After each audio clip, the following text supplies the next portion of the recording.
Bismillahirrahmanirrahim. Rabbi shrah li sadri wa yassir li amri wahlul 'uqdatam min lisani yafqahu qawli. Amin ya rabbal alamin. Assalamualaikum warahmatullahi wabarakatuh. Pemirsa teman berbuka sekalian, sudah hadir kembali seri kesayangan Anda di hadapan Anda di episode ini bersama saya Balgis. Kita akan berbicara bukan cuma saya ya, nanti ada Ustazah yang akan berbicara tentang perihal Islam yang akan membuat kita lebih semangat menjalankan Ramadan dan Ramadan kita ini lebih bermakna insyaallah. Oke, sudah disinggung-singgung tadi, saya sapa dulu. Assalamualaikum Ustazah. Waalaikumsalam warahmatullahi wabarakatuh. Jazakallahu khairan sudah menyempatkan diri hadir di sini Ya. di tengah kesibukan yang luar biasa. Ya, tadi habis mengurus anak-anak dulu, Masya Allah baru mampir ke studio ya. Pemirsa teman berbuka sekalian, ini adalah Ustazah Faiza. Masya Allah beliau adalah aktivis dakwah dan warahmatullahi bait. Beliau pasti punya banyak tips nih untuk manajemen waktu, Masya Allah, dengan aktivitas yang bejibun. Ya, Ustazah. Jadi ini kan kita mau bicara tentang skala prioritas. Banyak sekali sebenarnya aktivitas-aktivitas yang ingin kita lakukan dan memang ditawar-tawarkan ke kita. Nih, jadi ini, lakukan ini. Tuh. Nah, itu pandangan Ustazah gimana tentang itu? Ya, bismillahirrahmanirrahim. Alhamdulillah nahmadu wa nastaghfiruh wa na'udzubillahi min syururi anfusina wa min sayyiati a'malina. May yahdihillahu fala mudilla lahu wa may yudlil fala hadiya lahu. Asyhadu an la ilaha illallah wa asyhadu anna Muhammadar Rasulullah. Jazakumullah sudah diundang untuk menyapa pemirsa teman berbuka hari ini. Temanya skala prioritas. Ya, jadi skala prioritas. Jadi bukan kemudian ini kayak matematika main skala 1 banding 10, 2 banding 3, tidak seperti itu. Nah, saya mau mengantarkan dulu sebelum menuju kepada skala prioritas itu bahwa sudah terdapat pergeseran era dari akhir abad ke-20 kemudian awal abad 21. Jadi ini pengantar saja ya, bahwa pada akhir abad 20 itu produksinya itu masih berbasis industri ya. Jadi masih berbasis industri, kemudian dari manual kemudian ke mesin. Pada awal abad 21 itu sudah bergeser pada berbasis informasi dan komputerisasi. Begitupun juga dengan media massa. Jadi media massa itu juga kemudian bergeser. Yang dulunya kemudian hanya bersifat fisik misalkan ya, itu sudah digitalisasi. Yang kemudian kita hanya bisa nonton di TV, sekarang sudah nonton di Netflix, YouTube dan sebagainya, di media-media online. Koran pun juga seperti itu. Kita membaca di surat kabar sekarang sudah tidak melulu harus fisik, tapi bisa kemudian lewat HP nih, ya. Jadi itu yang kemudian dikatakan terjadi perubahan era dari yang sebelumnya produksi berbasis industri kemudian beralih pada produksi berbasis informasi dan komputerisasi. Yang akhirnya kemudian karena bergerak media massa ini ya ke era komputerisasi dan informasi, akhirnya sampai pada banyaknya bermunculan influencer di media sosial. Kalau dulu misalkan mau jadi artis ikut ajang majalah apa gitu ya, kemudian jadi artis terkenal ya. Nah, kalau misalkan sekarang itu gampang, tinggal buat akun, modal pede ya, menarik ya, tayangannya beda nih daripada yang lain, datanglah follower. Jadilah dia selebgram, jadilah dia influencer ya. Kemudian banyaklah dia memasarkan produk-produk ya. Yang kemudian tidak bisa dipungkiri bahwa dengan adanya selebgram, influencer itu ada kemudian membawa dampak positif ya.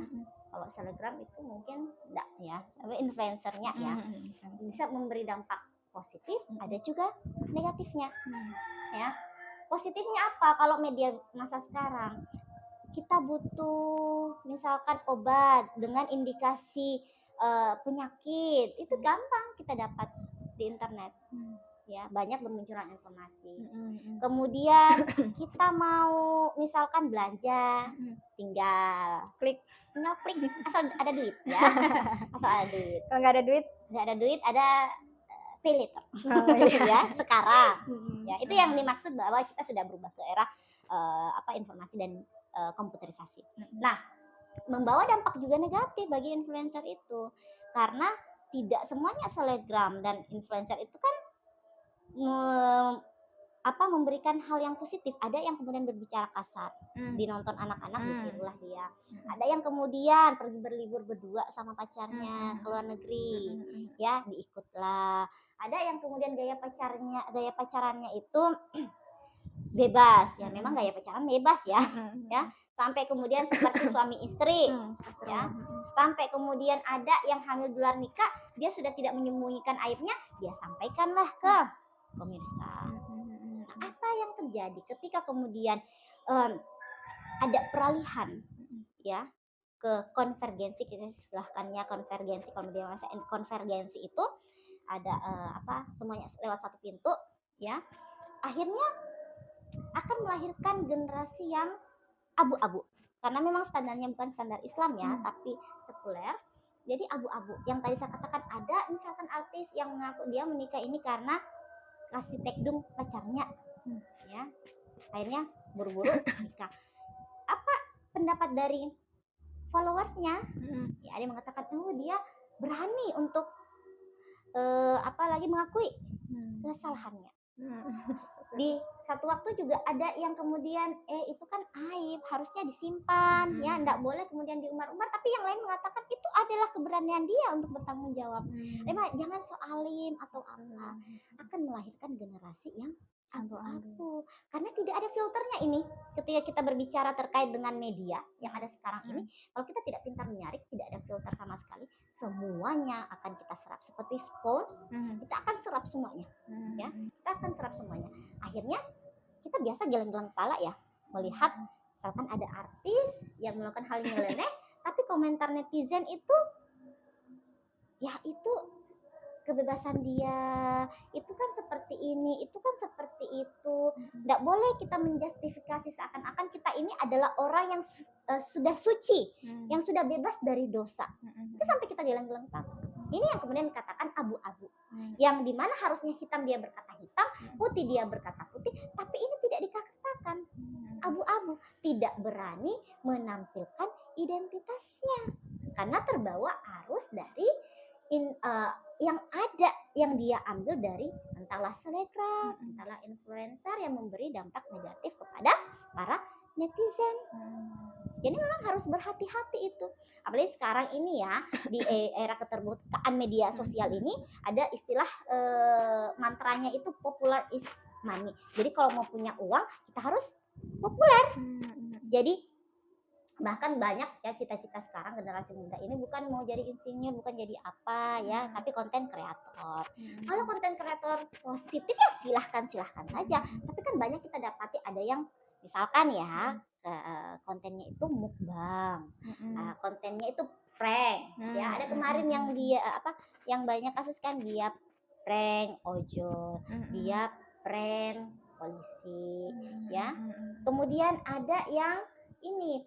Kemudian ada yang mengikuti tren itu membagikan foto KTP ataukah gaya hedon lainnya, pergi liburan yang tadi saya katakan, pergi makan di hotel yang mewah, tempat yang mewah. Nah, apakah itu akan diikuti oleh netizen? Ya bisa jadi akan diikuti. Kenapa kemudian endorse itu sekarang itu menyasar selebgram, ya, menyasar kemudian para influencer, karena media massa itu yang kemudian mengontrak dia tuh tahu bahwa efek ketika itu dibawakan oleh selebgram, influencer itu dampaknya luar biasa. Dampaknya luar biasa yang kemudian akan diikuti oleh masyarakat. Apalagi ketika mereka menampilkan sesuatu ya di mana kehidupannya itu bukan di luar Islam. Misalkan ada artis yang beragama Islam tapi misalkan ya dia tetap memelihara anjing, kemudian dia peluk-peluk, dia cium-cium, ya dia beragama Islam. Apa pemikiran masyarakat? Itu kan artis ternyata bisa seperti itu. Ya saya ikut saja deh, saya mau, kayaknya lucu deh pelihara anjing. Saya mau pelihara anjing, tinggal tidur sama saya cium-cium apa dan sebagainya. Ya, itu kan memberikan dampak. kembali lagi bahwa pada saat ini karena populer is money, untuk mendapatkan uang kita akan harus menjadi populer, akhirnya banyaklah konten-konten yang anfaedah, ya, yang akhirnya itu lahir dari pemahaman sekuler liberal. Ya, Masya Allah, dengan pengaruh-pengaruh itu jadinya followersnya itu banyak yang melakukan aktivitas-aktivitas yang tidak bermanfaat ya seharusnya. Nah, padahal mungkin karena kita bicara tentang skala prioritas, ada hal-hal yang perlu diutamakan dulu ya Ustazah ya. Nah itu gimana tuh kalau akhirnya ya orang-orang jadi pada ngikut-ngikut kayak gitu? Nah, saya masih mau mengangkat ini ya terkait dengan generasi abu-abu, karena fenomena yang ada di masyarakat saat ini juga mereka itu mau menuntut ilmunya ataukah kemudian mau mencari agama, standarnya itu followers, ya. Jadi di YouTube misalkan ya, aduh kayaknya ini Ustadz ini followersnya sedikit deh, saya tidak mau dengar ceramahnya, ya. Saya mau dengar ceramahnya di Ustadz yang followersnya banyak, yang like-nya banyak, yang centang biru ya, yang sudah terverifikasi, ya. Akhirnya berimbas ke situ, ya, memilih-milih dari berapa banyak. Itu kan bahaya juga kan sebenarnya, karena ketika kita mau mencari ilmu itu tidak lihat siapa yang membawakan, tapi apa yang kemudian dia bawa. Nah, yang tadi sejalan dengan yang ditanyakan oleh Balkis, ya, Balkis menanyakan berarti ada dong skala prioritas yang harus kita lakukan. Iya ada. Standarnya apa? Ya, standarnya Allah standarnya, memberikan standar kita itu seperti apa? Standarnya itu adalah bagaimana mendapatkan keridhoannya, bagaimana mendapatkan keridhoan dari Allah. Kita melakukan konten itu, apakah Allah ridho? Kita kemudian mengadakan konten mukbang, apakah Allah ridho? Kita kemudian prank orang, apakah Allah ridho? Itu kan semuanya difikirkan apakah Allah ridho. Kita di sini, apakah Allah ridho? Ada orang belajar, apakah Allah ridho? Semuanya itu yang dipikir itu adalah apakah Allah ridho. Ya, jadi kita harus mengetahui tujuan hidup kita di dunia itu untuk apa. Jangan sampai kita seperti layangan putus yang terombang-ambing, ya, mau ketika dia putus angin mau bawa dia kemana ikut saja. Nah kalau manusia ini bahaya. Kenapa bahaya? Karena kalau dia seperti layangan putus, ya, tidak ada tujuan hidup sama sekali, maka dia akan diperturutkan oleh hawa nafsu. Dia akan memperturutkan apa yang dibisikkan syaitan kepadanya. Banyak nih kejadian, ya. Ada kemudian bapak yang kemudian melakukan aksi pencabulan, misalkan ke, ya, saya tidak usah sebutkan ya, karena saya sudah sebutkan ayah kandung. Itu apa? Karena dia memperturutkan hawa nafsu. Ada yang kemudian artis transgender, itu istilahnya diperhalus transgender, padahal ganti kelamin, ya. Itu dia jalan sama pacarnya, dia perkenalkan pacarnya ke keluarga, dia perkenalkan pacarnya ke netizen, pacarnya itu badannya kekar apa semuanya, itu diterima seakan-akan akhirnya masyarakat itu menganggap bahwa itu adalah hal yang lumrah, ya, menganggap itu adalah hal yang lumrah. Dia tidak kemudian berpikir berarti dia sudah melakukan perbuatan kaum Sodom, gay, laki-laki, ya Faisya, laki-laki sesama laki-laki. Itu sudah tidak dipikir, itu generasi abu-abu, ya. Inilah bahayanya, ya. Ada yang kemudian menikah dengan lumba-lumba, ada yang kemudian menikah dengan menara Eiffel, ada yang menikah dengan boneka karena menganggap istrinya itu terlalu cerewet. Ya, ada kasus, ya. Yang seperti itu memperturutkan hawa nafsu. One night stand malam ini, besok ganti kayak pakaian. Memperturutkan hawa nafsu. Supaya kita tidak gampang, kita harus gampang memperturutkan hawa nafsu, itu harus tahu tujuan hidup kita itu dunia untuk apa. Yaitu menggapai keridhaan dari Allah. Menggapai keridhaan dari Allah, bagaimana nih caranya? Beribadah kepada Allah. Inna khalaqtul jinna wal insa illa liya'budun. Tidaklah aku ciptakan jin dan manusia kecuali untuk beribadah kepadaku. Pakai apa? Ya pakai akal, supaya bisa kemudian dia itu memanusiakan dirinya dan tidak lebih rendah dari binatang ternak. Ya. Jadi harus paham dulu tujuan hidup kita itu apa. Ya, kita ini dunia untuk apa? Ya, menjawab 3 pertanyaan besar itu, dari mana kita berasal, untuk apa kita ke dunia, dan setelah itu mau kemana. Ya. Nah, dari situ kita kemudian akan bertanya, oh saya harus beribadah kepada Allah. Sehingga walaupun kemudian cita-cita duniawi itu ditawarkan di hadapan kita, dihidangkan di hadapan kita, itu kita tidak akan goyah. Tidak kemudian kita menolak, ya, menikmati, tapi kemudian harus sesuai dengan keridhaan dari Allah. Kita mau mengejar dunia ini, itu tidak akan pernah ada habisnya. Memang harus ada skala prioritas, ya, skala prioritas dalam kehidupan. Apa yang kita harus prioritaskan, Allah kah atau dunia? Ketika kemudian di dunia kita mengerjakan aktivitas dunia dan tiba saatnya kemudian kita harus beribadah kepada Allah, maka haruslah didahulukan beribadah kepada Allah, yang mengerjakan yang wajib, daripada yang kemudian mengejar atau melaksanakan aktivitas dunia. Jangan pakai istilah mengejar, ya, kalau kesannya mengejar itu kayak ambisius apa sebenarnya, tapi melaksanakan aktivitas di dunia. Sehingga kita akan membangun diri kita itu sesuai dengan apa yang Allah kehendaki, sesuai dengan Rasulullah contohkan. Ya, kita kemudian belajar, ya silahkan saja. Mau kerja kelompok, maksudnya kerja kelompok dalam artian mengerjakan tugas, ya, mengerjakan tugas itu silahkan saja, ya, asal laki-laki dengan laki-laki, perempuan dengan perempuan, maksudnya iya ya. Tapi di sini yang mau ditekankan itu adalah ketika kita mengerjakan itu dan bertepatan dengan hal yang wajibnya didahulukan.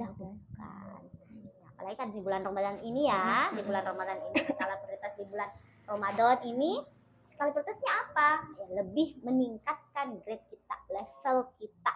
Yang dulunya tidak mengaji, jarang mengaji, jadi rajin mengaji. Yang dulunya malas sedekah, rajin sedekah. Jadi skala prioritas di bulan Ramadan ini harus diubah, sehingga kemudian itu akan menjadi kebiasaan.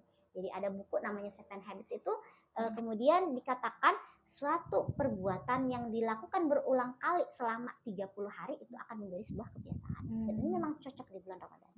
Bulan di tempat kita untuk melaksanakan amal kebajikan, mengubah skala prioritas kita, sehingga kemudian akan melahirkan suatu kebiasaan yang baik di luar bulan Ramadan. Ya. Ada orang malas mengaji karena bukan skala prioritasnya itu Allah. Ada orang yang susah sekali salat lail karena bukan skala prioritasnya itu Allah, masih bersifat duniawi. Jadi itulah, ya, bulan Ramadan adalah momentum yang sangat baik untuk menempa diri kita menjadi yang lebih baik. Dan setelah itu, setelah bulan Ramadan itu haruslah kemudian dilanjutkan kebiasaan-kebiasaan itu sesuai dengan apa yang Allah kehendaki kepada kita. Dan ini harusnya memang ada kemudian difasilitasi, ya. Maksudnya dalam artian negara itu memfasilitasi bagaimana menciptakan masyarakat itu untuk skala prioritas di bulan Ramadan itu lebih meningkat. Ya. Kalau sekarang agak susah memang, ya. Misalkan mau puasa, itu ada yang puasa, ada tidak puasa, ya silahkan saja kan. Tidak kemudian harus puasa semuanya ini kewajiban, karena memang prinsipnya itu adalah sekarang ini, ya, kebebasan.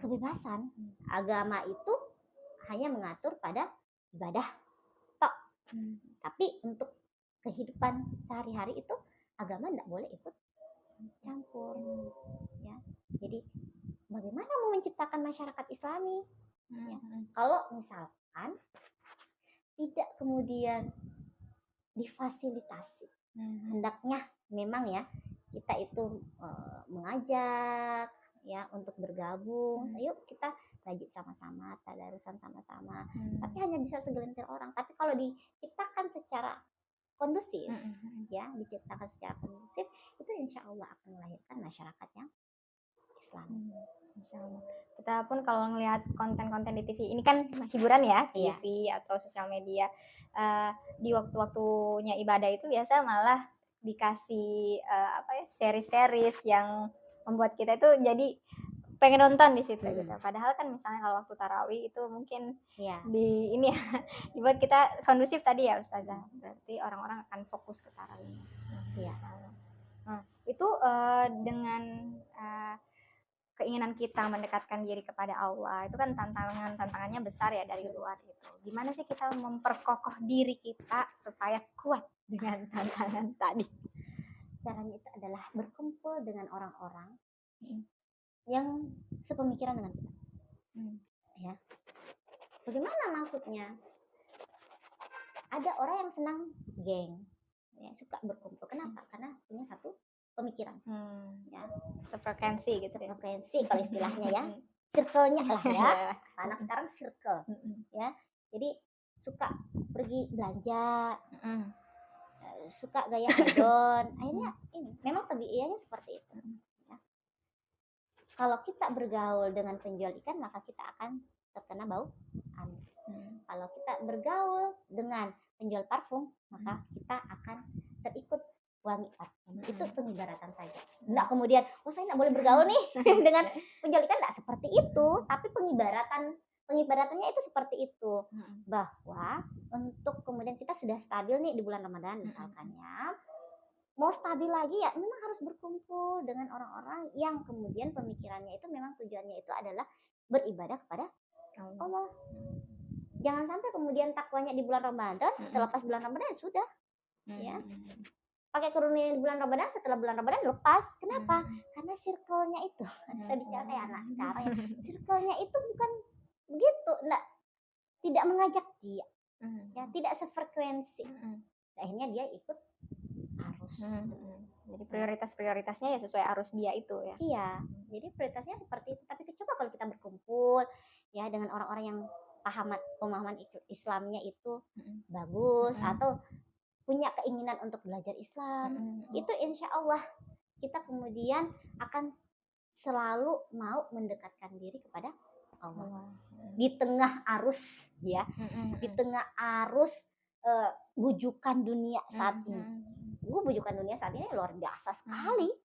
Ya, mau duit ada pinjaman, mau beli barang bisa bayar nanti ya. Mau apalagi mau pacaran ada aplikasi untuk pacaran. Oh ya ada ya. Mau pacaran ada aplikasi ya untuk dapat pacar gitu ya. Untuk dapat pacar semua difasilitasi ya. Akhirnya kemudian pikiran kita ya kesenangan duniawi saja, berarti skala prioritasnya itu hanya pada dunia, bukan pada akhirat. Harusnya kan kita ini skala prioritasnya itu ditingkatkan dari dunia itu menuju ke akhirat. Mau kita belajar itu ditingkatkan grade-nya. Saya belajar untuk menuntut ilmu nanti akan berguna pada orang banyak yang akan menjadi amal jariah saya, membantu saya ketika saya meninggal. Itu kan sudah skala prioritasnya itu adalah Allah ya, keridhaan Allah. Sekali lagi skala prioritasnya. Nah, kita mau misalkan makan nih ya, makan sekalipun juga harus dasar keridhaan dari Allah ya. Kita mau makan halal haram ya haruslah kemudian patokannya kepada keridhaan dari Allah ya. Allah tidak meridhoi, Allah melarang, mengharamkan ya makanan, minuman yang telah disebutkan oleh Al-Qur'an, ya kita hindari. Ya. Di saat misalkan kita lagi di bukan kita ya, ada yang kemudian berkumpul dengan temannya kemudian menawarkan misalkan sesuatu yang haram, ya kita tidak mau, tolak ya, karena kita tahu bahwasanya itu adalah sesuatu yang diharamkan oleh Allah. Jadi skala prioritas yang seperti itu, jangan kemudian memperturutkan hawa nafsu. Masya Allah. Sehingga aktivitasnya adalah aktivitas yang baik ya. Iya. Pilihan-pilihannya, Masya Allah. Dan produktif. Manusia itu produktif sekali sebenarnya. Kalau kita menggunakan akal kita akan menjadi orang yang produktif. Ya, akalnya itu produktif. Masya Allah. Lagi sudah tahu dong ya kalau aturan-aturan Allah itu pasti baik-baik semua untuk kita manusia. Kita harus yakin bahwa semua yang diturunkan oleh Allah itu pasti baik untuk umat. Jadi ngapain juga kemudian kita memperturutkan duniawi yang kemudian kita tidak tahu itu berdampak baik atau buruk pada kita. Sudah tentu-tentu ketika Allah sudah turunkan aturan itu pasti baik bagi kita. Maka skala prioritas kita itu adalah bagaimana kemudian mendapatkan keridhaan dari Allah, yaitu dengan menjalankan perintahnya dan menjauhi larangannya, sehingga kita bisa kemudian menjalani kehidupan ini dengan apalagi menjalankan apa yang Allah kehendaki. Endingnya apa? Ya bahagia kita. Masya Allah. Bagian di mana Ustazah? kajian di sini. Kita kajian di sini biar dapat kebahagiaan ya Iya. setelah menjalankan nasihat-nasihat dari Ustazah di sini. Masya Allah. Alhamdulillah alamin ya. Udah dekat waktunya berbuka untuk teman-teman berbuka sekalian. Itu tadi clear ya, alhamdulillah. Jadi kalau mau melakukan aktivitas harus sesuai dengan perintah Allah dan harus menjauhi larangan Allah. Biar aktivitasnya bagus. Masya Allah. Jazakallah khairan, Ustazah sudah mau bergabung dengan teman berbuka. Alhamdulillah. Ya, nanti berarti Ustazah akan kami undang lagi ya di episode berikutnya kan. Insya Allah. Siap. Alhamdulillah. Jazakallah khairan untuk semuanya. Kita akhiri saja dulu ya ini. Nanti sambung di episode berikutnya insya Allah. Baik, kita pamit kepada teman berbuka sekalian, pemirsa teman berbuka, biar lebih diridai Allah, kita tutup ya dengan kafaratul majelis. Ya, istighfar dulu 3 kali. Astagfirullahaladzim. Subhanakallahumma wa bihamdika asyhadu an la ilaha illa anta astaghfiruka wa atubu ilaik. Alhamdulillahirabbil alamin. Kami pamit undur diri. Assalamualaikum warahmatullahi wabarakatuh. Waalaikumsalam warahmatullahi wabarakatuh.